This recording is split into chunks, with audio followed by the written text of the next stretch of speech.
the head of the country's central bank floated the idea of dumping the greenback as the world's reserve currency, replacing it with an international currency. Thousands of people gathered to hear Barack Obama deliver key foreign policy speech on his current European tour.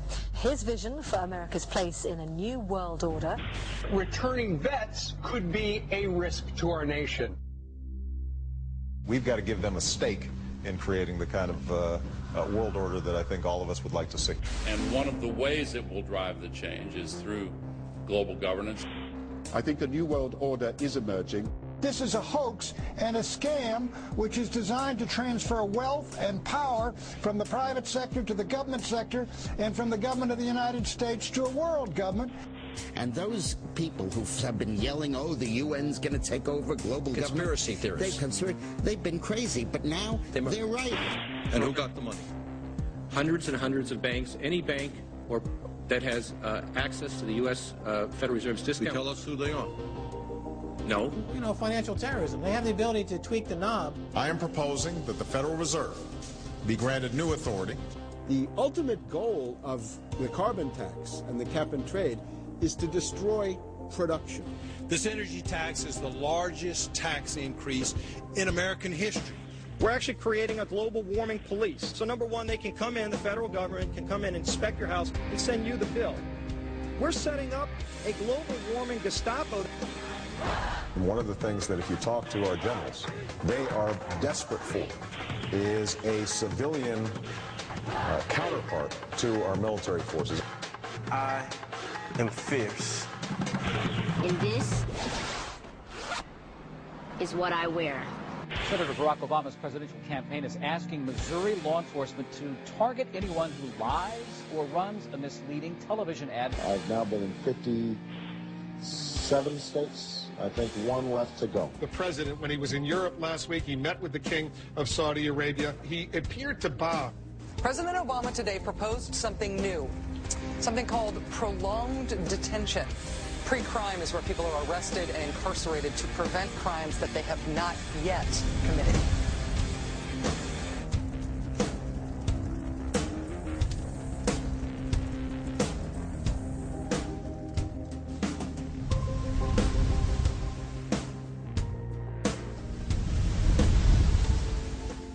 It's the World Wrestling Federation. It's the Washington Wrestling Federation. They put on this show that they're bitter rivalries, you know, villains, and they really don't like each other. But behind closed doors, they buddy up for a drink and make deals. Both the Republican and Democratic parties are owned by the same global elites. And on issues that matter to those global elites, they act as one. They've wrapped themselves in the American flag, and they've talked about preserving American heritage and principles, and all the while they're working to merge us into a new world order where our sovereignty will be destroyed. We'll lose all connection with our American heritage. With Bush, you knew exactly what you were getting. It was there was no iron fist in a velvet glove. It was just the iron fist. Whereas with Obama, you've got the velvet glove and the iron fist. You know, a very sharp guy, very smooth, knows exactly what he's doing. For that reason, far more dangerous than Bush. Well, at the end of last year, I was willing to give Obama the benefit of the doubt. I thought it was premature to write this guy off. But now that he's been in office for a while, it's obvious that he is very tight with the Goldman Sachs and J.P. Morgan's on Wall Street, and he is extremely compliant and pliant to the wishes of the large banks, going back to what we saw with Robert Rubin under the Clinton administration, changing laws in favor of the banks, and he's not doing anything to stop the banks. He's helping the banks continue to do what they were doing under Bush. So, in fact, he's just a continuation of Bush on the subject of markets and finance, which is the most important part of his policy right now. People who voted for Obama wanted real change, and they're getting platitudes, they're getting a lot of nice talk, but nothing in the way of concrete change is taking place. In this town, business as usual.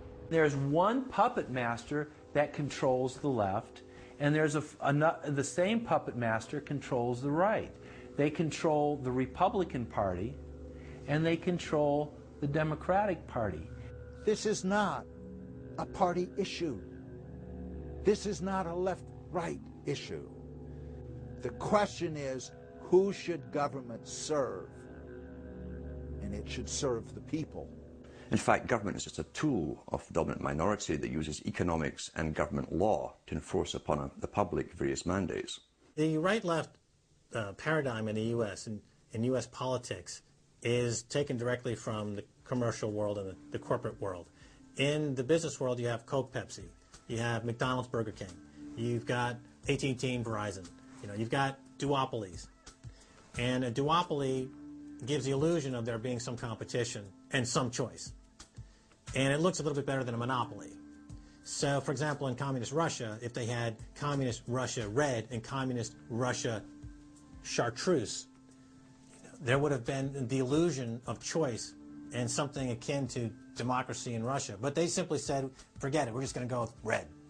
In the U.S., they have this left-right paradigm, which, unfortunately, it doesn't take them out of the hard, cold fact that there is no choice. There's no social justice. There's only one choice, which is to supply more rent to the rent seekers who have now taken the whole system hostage. We've seen the limitations on government whittled away. We have seen this erosion to the point where today it seems like nobody does care. And right now in Washington, D.C., we have seen a fall of the Republic. If the United States doesn't have its Bill of Rights and Constitution, it doesn't exist anymore. It's just more real estate, more dirt. And that's what these global corporatists want. They want to completely dismantle the Bill of Rights and Constitution, and they're doing that right now. This is the fall of the Republic. Our nation is dying. We, the people that live in this fine country, need to stand up, get involved, and take the system back. It's the Bill of Rights and Constitution that we owe allegiance to, not to a political party, and not to politicians that wrap themselves in the red, white, and blue, while at the same time they destroy everything that that sacred flag stands for. So in the old days, you used to have this globe that with 180 some odd countries, and a few of those countries had a lot of power, like the Soviet Union, the United Kingdom, and the United States at various times. But today, you might better look at that globe and say that it's surrounded by huge clouds swirling around the planet. They know no national boundaries. They don't follow any specific sets of laws, and these are the big corporations. They basically control politicians around the world because they have all the money, and politicians always need money to get elected or to run their governments if they're not democratically elected politicians. They control the mainstream press, either through outright ownership or advertising budgets. They have massive amounts of lobbyists in Washington that have tremendous influence on our president and Congress. And they really are calling the shots.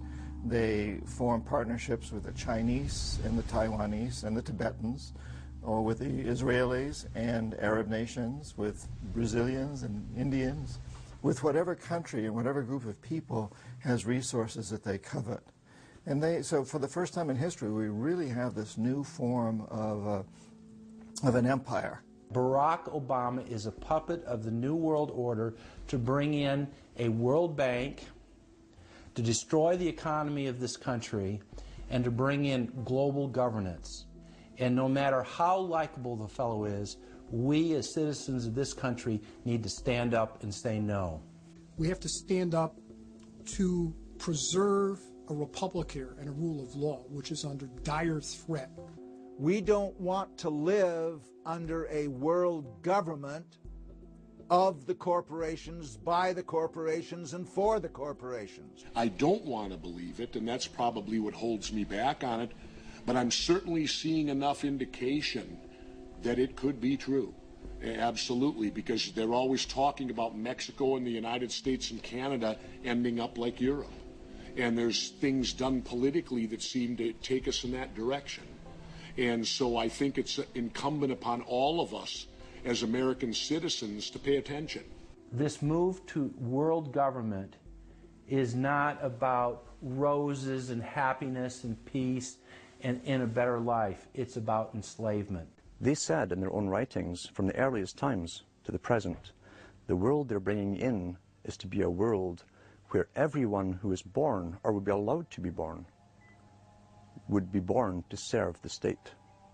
That would be their sole function. That's if they had a job for you to fulfill or a need for you.